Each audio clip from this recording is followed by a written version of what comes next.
नमस्कार दोस्तों, स्वागत है आपका मेरे YouTube चैनल सेलर एंकर पे। मैं हूं आपका दोस्त, आपका साथी, आपका सलाहकार अभिषेक मिश्रा। दोस्तों, आज की वीडियो बहुत इंटरेस्टेड है क्योंकि यहाँ पे हम सैलरी की बात करने वाले हैं, जो कि आपको मेरी बहुत कम वीडियोस में मिली होगी। इसमें मैं मोस्टली सारे रैंक की सैलरी कवर करूँगा, कौन कौन सी रैंक होती है और क्या क्या उनकी सैलरीज होती है। तो ये सारी चीज़ें मैं इस पे कवर करूँगा। बने रहिएगा वीडियो में मेरे साथ लास्ट तक। आपको कोई भी डाउट हो मुझे यहाँ मैसेज कर सकते हैं, इंस्टाग्राम में मैसेज कर सकते हैं। इंस्टाग्राम का डिस्क्रिप्शन जो है मेरे लिंक पे दिया रहेगा, आप यहाँ भी मैसेज कर सकते हैं। You are most welcome. So सबसे पहले बात करते हैं, कैडेट से स्टार्ट करते हैं, डेक डिपार्टमेंट की स्टार्ट करते हैं। डेक कैडेट, जब आप डीएनएस कोर्स कर लेते हैं 1 ईयर का, उसके बाद आप शिप पे जाते हैं तो आपको स्टाइफंड मिलता है एज अ ट्रेनी। तो वो डिपेंड करता है कंपनी टू कंपनीज़ पे। किसी किसी कंपनी में 300 होता है, किसी किसी कंपनी में 400 होता है, किसी में 500 होता है। इस तरीके से वेरीज करता है। तो वो एक कैडेट की नॉर्मल ट्रेनिंग की सैलरी होती है, जो कि $500 होती है अप्रोक्सीमेट। आपको 41 या 42,000 प्रेजेंट डॉलर के रेट के हिसाब से होती है। ये कैडेट की सैलरी है। उसके बाद आइए अब बात करते हैं थर्ड ऑफिसर की। थर्ड ऑफिसर की सैलरी भी कंपनीज टू कंपनीज पे डिपेंड करती है। इट इज़ वेरीज अबाउट 2,500 से 3,000 के बीच में होती है, जो कि अप्रोक्सीमेट आपका 2,40,000 2 लाख से 2,40,000 के आसपास होती है। सेकेंड ऑफिसर की सैलरी 4,000 से लेके 4,500 या 5,000 तक होती है, जो कि अप्रोक्सीमेट 3,20,000 रुपीज़ पर मंथ या 3,50,000 रुपीज़ पर मंथ होती है। उसके बाद आइए बात करते हैं चीफ ऑफिसर की सैलरी। ये मैं बल्क कैरियर या ड्राई फ्लीट की सैलरी बता रहा हूँ। टैंकर के फीट जो वेजेस होते हैं वो इससे और ज़्यादा हायर होते हैं। चीफ ऑफिसर की सैलरीज भी 5 lakh to 6 lakh, 4.5 lakh per month इस तरीके से वेरीज करती है। और अल्टीमेटली कैप्टन को अराउंड $10,000 मिलते हैं, जो कि अप्रोक्सीमेट 7 to 8 लाख रुपीज़ होती है। तो ये तो मैंने शॉर्ट में आपको सैलरीज बता दी ऑफिसर्स की। अब आइए रेटिंग बैकग्राउंड की बात करते हैं। रेटिंग बैकग्राउंड में बात करें तो सबसे पहला जो होता है वो DTSM होता है, deck trainee seaman. Deck trainee seaman की सैलरी भी $500 के आसपास होती है, जो कि इक्विवेलेंट होता है 40,000 to 45,000 के बीच में। इसके अलावा जब वो बल्क कैरियर या फिर कंटेनर में सेल करते हैं, बल्क कैरियर में उनको होल्ड क्लीनिंग का पैसा मिलता है।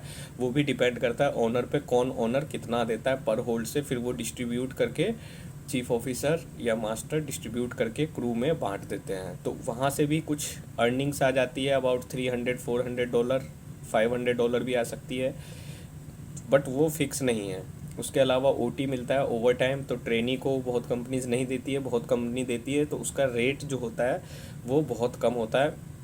उसके बाद जब वो 1 या 2 शिप कर लेते हैं तो फिर उनका प्रमोशन हो जाता है ऑर्डिनरी सीमैन में, OS बोला जाता है उसको, ऑर्डिनरी सीमैन, जिसकी सैलरी होती है 800 टू लेके 1,200 तक वेरी करती है। तो एवरेज अगर आप $1,000 ले लें तो $1,000 आपके अप्रोक्सीमेट हो गए 82,000 रुपीज़ प्लस। इसके अलावा ओवर टाइम मिल जाता है, वो भी 100 या $200 बन जाता है, जो कि 15-16 हज़ार, तो 96,000 तक बन जाता है। एंड इसके अलावा होल्ड क्लीनिंग का अलग, अगर होल्ड क्लीनिंग अच्छी खासी मिल जाए तो ये 1.1 या 1.2 लाख तक पहुंच जाती है। फिर वही OS 2 या 3 कॉन्ट्रैक्ट करने के बाद उसकी परफॉर्मेंस अच्छी होती है, उसका वर्क आउटपुट अच्छा होता है, तो उसको AB बना दिया जाता है, एबल सीमैन। एबल सीमैन की सैलरी होती है अराउंड $1,300-1,400, जो कि अच्छी खासी वेजेस है। एंड बहुत अच्छा वेजेस होता है, अराउंड 1.4-1.3 लाख, अगर आप अच्छी स्टैंडर्ड कंपनीज़ में सेल कर रहे हैं तो। मैं अब ये इंडियन कोस्टल की बात नहीं कर रहा हूँ, इंडियन कोस्टल में वेजेस थोड़े कम होते हैं क्योंकि वहाँ टैक्स का इशू होता है और कंपनीज भी कम पे करती हैं। I am talking about foreign going vessels की, जो फॉरेन गोइंग शिप्स होते हैं। तो ये हो गया हमारा AB का सैलरी। तो तीनों AB की सैलरीज ऑलमोस्ट सेम होती है, प्लस ओवर टाइम मिलता है, प्लस होल्ड क्लीनिंग मिलता है बल्क कैरियर्स में। कंटेनर में लैशिंग मनी मिलती है। I am talking about dry fleet. अभी टैंकर की बात नहीं कर रहा हूँ, टैंकर के लिए एक अलग वीडियोस बनानी पड़ेगी, नहीं तो यही वीडियो इतनी लेंथी होती जाएगी, फिर हमारे इंजीनियर भाई लोगों की सैलरी हम डिस्कस ही नहीं कर पाएंगे। एनीवे, तो यहाँ पे हमने इनकी बात कर दी अब आइए बात करते हैं फिटर। फिटर भी एक तरह से पीटी ऑफिसर होता है, फिटर क्रू में आता है, एंड फिटर को भी 13 से $1400 मिलते हैं। फिटर का काम होता है, इंजन साइड में मोस्टली फिटर होते हैं, मेरे को डेक में भी मिले हैं।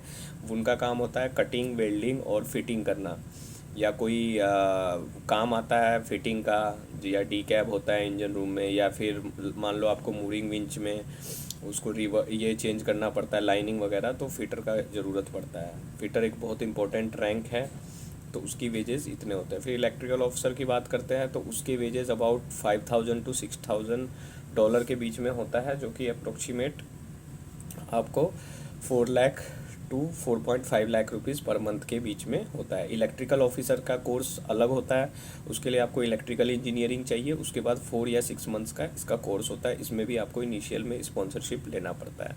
तो ये मैंने शॉर्टकट बात कर दी। अब आइए इंजन में स्टार्ट से करते हैं। तो इंजन में भी दोस्तों सेम वही रैंक है जैसे कैडेट था, यहाँ इंजन कैडेट होता है जिसकी $500 होती है। वहाँ थर्ड ऑफिसर था, यहाँ फोर्थ इंजीनियर होता है, उसके इक्विवेलेंट होती है 2400 से 3000 या $3500 के बीच में। फिर सेकेंड ऑफिसर होता है, उसके इक्विवेलेंट में यहाँ पे थर्ड इंजीनियर होता है, उसकी सैलरी 4400 500 के आसपास होती है, 4500 के आसपास। फिर सेकेंड इंजीनियर और चीफ ऑफिसर की सैलरी जैसा कि मैं पहले बता चुका हूँ वो इक्विवेलेंट होता है, और मास्टर और चीफ इंजीनियर की सैलरीज इंक्लूड्स होती है। तो दोस्तों ये वेजेस थे सबके जो मैंने आपको डिटेल में और बहुत शॉर्टकट में बताए हैं, तब भी वीडियो 5 मिनट से ऊपर चली गई। तो इस तरीके से आप वेजेस कमा जाते हैं। ये कॉन्ट्रैक्चुअल होता है, आप जितने दिन कॉन्ट्रैक्ट में काम करेंगे उतने दिन आपको सैलरी मिलेगी। अगर आप उतना कॉन्ट्रैक्ट नहीं करेंगे तो फिर वो सैलरी नहीं मिलती है। बट किसी किसी कंपनीज़ में, लाइक अगर आप शेल वगैरह में चले जाएं या कोई कंपनी में, वो राउंड द ईयर वेजेस होता है, तो उसमें वेजेस कम होंगे। आपका 3 मंथ ऑन 3 मंथ ऑफ, उसके हिसाब से आपको life long means entire year wages मिलते रहेंगे। सो होपफुली दोस्तों ये वीडियो आपको पसंद आया हो, ये आपके हेल्पफुल के लिए है, क्योंकि सैलरी के लिए आप काम कर रहे हो तो आपको पता होनी चाहिए कि आपकी सैलरी कितनी है। ओके दोस्तों, गुड बाय, टेक केयर, जय हिंद, बाय बाय।